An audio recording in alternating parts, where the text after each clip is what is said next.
جنگ یمامہ اسلام کی تاریخ کی سب سے امپورٹنٹ جنگوں میں سے ایک ہے۔ ایون قرآن جو دنیا کی سب سے زیادہ پڑھی جانے والی کتاب ہے، جو آج ایک کمپلیٹ کتاب بک کی شکل میں موجود ہے، اس کا کریڈٹ بھی اسی جنگ یمامہ کو جاتا ہے۔ خلافت ابو بکر رضی اللہ تعالی عنہ کو ملنے کے بعد عرب کے بہت سارے قبیلوں نے بغاوت کا اعلان کر دیا۔ کچھ نے زکوٰۃ دینے سے انکار کر دیا اور کچھ نے تو نبوت کا جھوٹا دعویٰ کر دیا،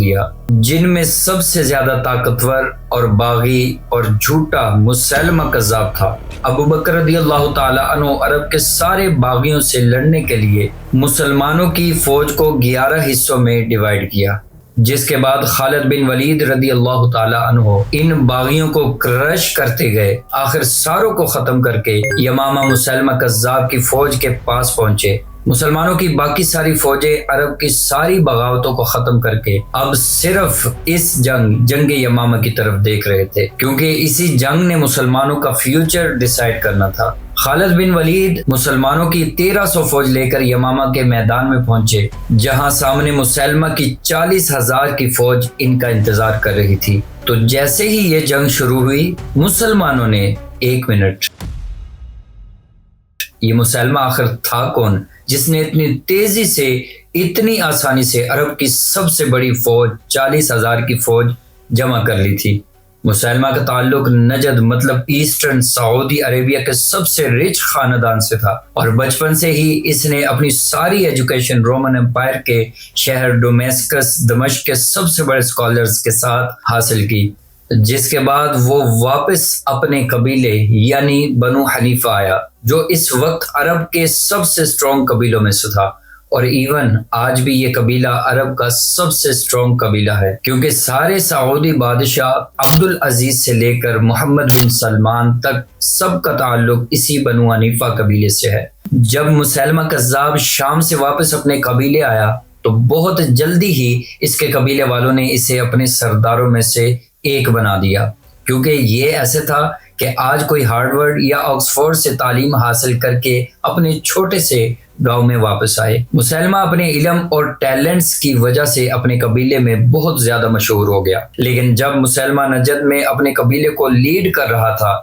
اسی وقت حجاز میں آپ صلی اللہ علیہ وآلہ وسلم مدینہ میں ایک نئی ریاست قائم کر چکے تھے، اور آلموسٹ ہر سال ان کی مکہ والوں کے ساتھ جنگ ہوتی رہتی تھی، بدر، احد، خندق، لیکن آخر صلح حدیبیہ کے بعد مدینہ کی ریاست آہستہ آہستہ بہت سٹرونگ ہونے لگی، اور کچھ ہی سال بعد مسلمانوں نے مکہ کو بھی فتح کر لیا، جس کے بعد آہستہ آہستہ پورے عرب کو سمجھ آنے لگی کہ محمد صلی اللہ علیہ وآلہ وسلم ہی اللہ کے رسول ہیں، اور عرب قبیلے ہر طرف سے اسلام قبول کرنے کے لیے مدینہ آنے لگے۔ یہ سب دیکھ کر بنو حنیفہ قبیلے کے لوگوں نے بھی اپنے سرداروں سے یہ ڈیمانڈ کی کہ وہ بھی جا کر مدینہ میں آپ صلی اللہ علیہ وآلہ وسلم سے ملیں، جس کے بعد مسیلمہ اپنے 2 سرداروں کے ساتھ مدینہ کی طرف روانہ ہوا۔ مدینہ پہنچ کر وہ رسول اللہ صلی اللہ علیہ وآلہ وسلم کے سامنے حاضر ہوا، اور مسیلمہ نے آپ صلی اللہ علیہ وآلہ وسلم سے کہا کہ ہم صرف اور صرف ایک شرط پر اسلام قبول کریں گے کہ آپ اپنے بعد ہمیں مطلب مجھے اپنا جانشین یعنی خلیفہ بنائیں گے۔ تو آپ صلی اللہ علیہ وآلہ وسلم نے وہاں پر پڑی ایک کھجور کی ٹہنی کو اٹھایا اور مسیلمہ سے کہا کہ اگر تم مجھ سے یہ چھوٹی سی چیز یعنی کھجور کی ٹہنی بھی مانگو تو میں تمہیں نہیں دوں گا، مطلب تمہیں خلیفہ بنانے کا کوئی سوال ہی پیدا نہیں ہوتا۔ یہ لوگ مدینہ سے مایوس ہو کر وہاں سے روانہ ہوئے، اور واپس اپنے قبیلے پہنچ کر انہوں نے ساروں کو جمع کیا اور انہیں کہا کہ اللہ کے نبی محمد صلی اللہ علیہ وسلم نے اپنے ساتھ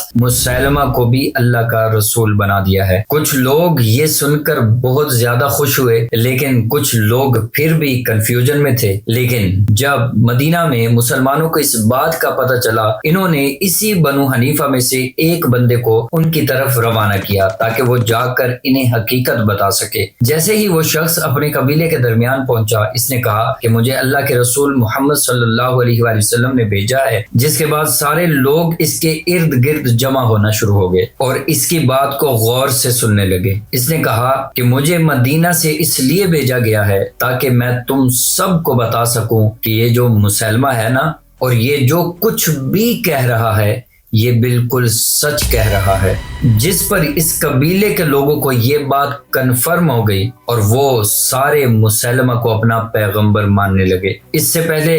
کہ لوگوں کو اس کی حقیقت کا پتہ چلے، مسلمہ نے اسلام کی بہت امپورٹنٹ چیزوں کو ختم کرنا شروع کیا، مطلب شراب کو حلال کر دیا اور فحاشی کو بالکل جائز کر دیا، اور فجر اور عشاء کی نماز کو ختم کر کے 5 نمازوں کی بجائے نمازیں 3 کر دی، اور رمضان کے سارے روزے بھی ختم کر دیے، اور گواہوں کے بغیر نکاح کو بھی جائز کر دیا۔ اینڈ ناٹ اونلی دیٹ، قرآن کی آیات کو چینج کر کے ایک نئی کتاب بھی بنانا شروع کی۔ لوگوں نے جب مسلمہ کے اس آسان ریلیجن کو دیکھا اور پھر اسلام کے سخت رولز دیکھے تو وہ اسلام کو بالکل چھوڑ کر مسلمہ کی طرف آنے لگے، اور آہستہ آہستہ مسلمہ کا ریلیجن ہر طرف پھیلنے لگا۔ اب یہاں کوسچن یہ ہے کہ رسول اللہ صلی اللہ علیہ وآلہ وسلم نے تو بہت مشکل سے اسلام کو پھیلایا تھا، تو مسلمہ کیسے اتنی آسانی سے گرو کر رہا تھا؟ اصل میں جب رسول اللہ صلی اللہ علیہ وسلم مکہ میں تھے تو مکہ کے سرداروں نے آپ صلی اللہ علیہ وآلہ وسلم کو یہ آپشن دیا کہ اگر آپ ہمارے خداؤں کو خدا مانیں گے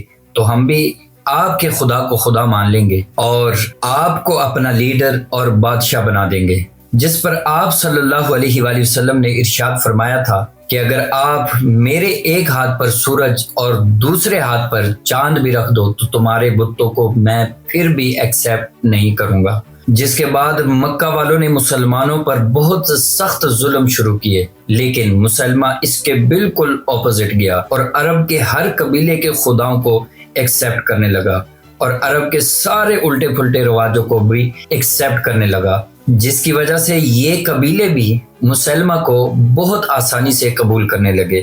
اور اس طرح مسلمہ بغیر کسی سٹرگل کے آگے بڑھنے لگا۔ اور پھر آخر ایک دن مسلمہ نے آپ صلی اللہ علیہ وآلہ وسلم کی طرف ایک خط بھیجا جس میں اس نے لکھا تھا، مسلمہ اللہ کے رسول کی طرف سے، محمد اللہ کے رسول کی طرف۔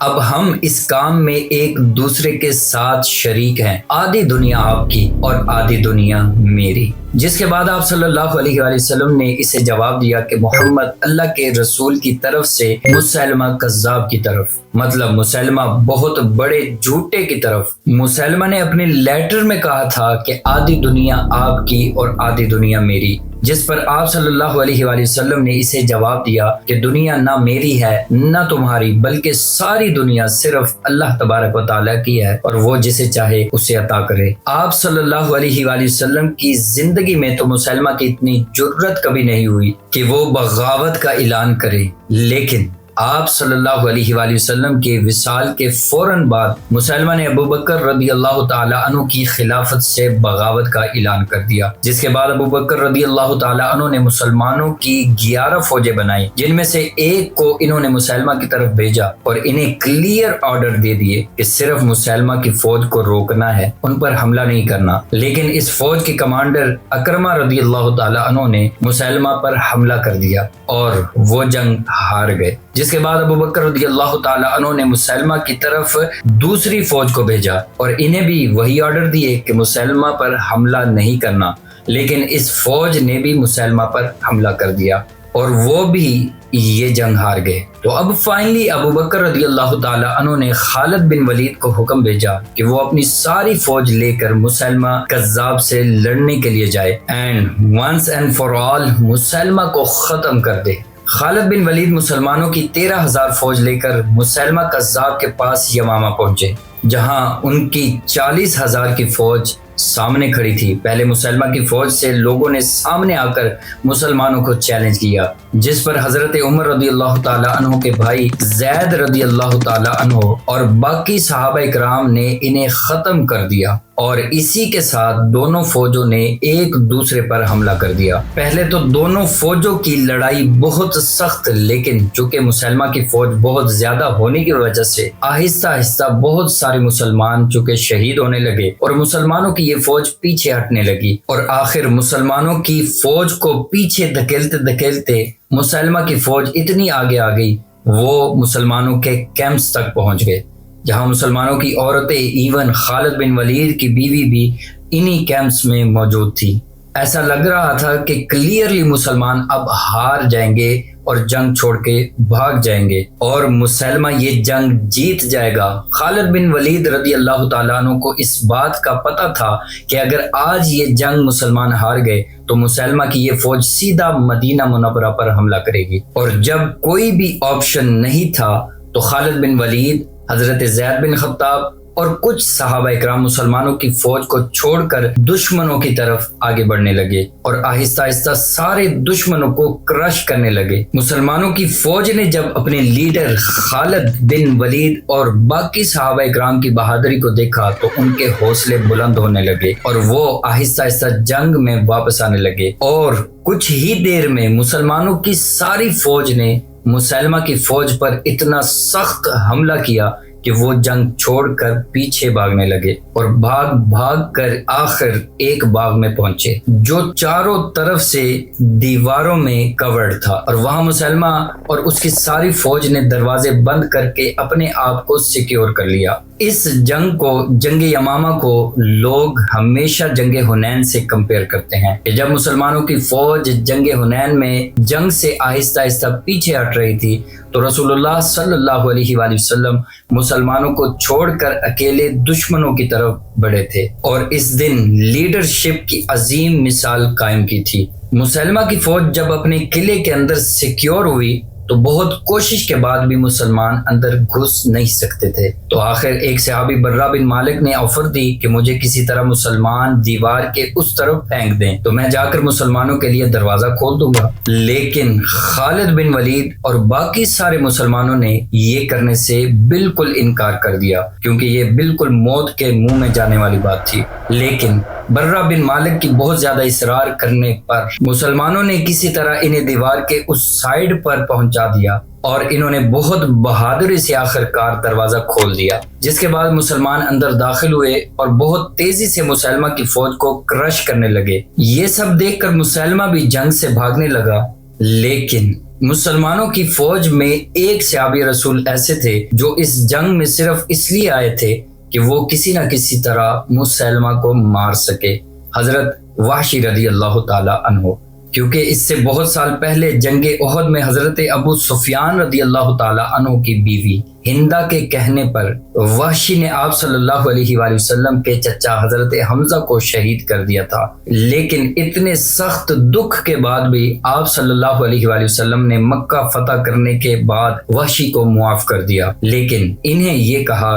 کہ کبھی بھی میرے سامنے مت آنا۔ تو اب وحشی رضی اللہ تعالیٰ عنہ اپنے اوپر سے اس سخت داغ کو ختم کرنے کے لیے اسلام کے سب سے بڑے دشمن مسلمہ کو ختم کرنا چاہتا تھا۔ تو جب مسلمانوں کی باقی ساری فوج جنگ میں مصروف تھی، وحشی رضی اللہ تعالیٰ عنہ سب کو پیچھے چھوڑ کر صرف اور صرف مسلمہ کے پیچھے جا رہے تھے۔ تو جب انہوں نے دیکھا کہ مسلمہ جنگ چھوڑ کر بھاگ رہا ہے تو انہوں نے اپنا وہی مشہور نیزہ اٹھایا اور دور سے مسلمہ کی طرف پھینکا، اور اس طرح مسلمہ مر گیا، اور اس طرح نجد کا یہ سارا علاقہ دوبارہ فتح ہو گیا۔ مسلمانوں کی باقی فوجوں نے بھی ساری بغاوتوں کو کرش کر دیا۔ مدینہ میں خلیفہ ابوبکر رضی اللہ تعالی عنہ ایک بار پھر پورے عرب کے خلیفہ بن گئے، اور پورے عرب کو سمجھ آ گئی کہ آپ صلی اللہ علیہ وآلہ وسلم کے بعد اسلام ختم نہیں ہوا۔ جب مسلمانوں کی اس عظیم فتح کی خبر مدینہ منورہ پہنچی تو وہاں کے لوگ بہت زیادہ خوش ہوئے، لیکن جب حضرت عمر رضی اللہ تعالی عنہ نے دیکھا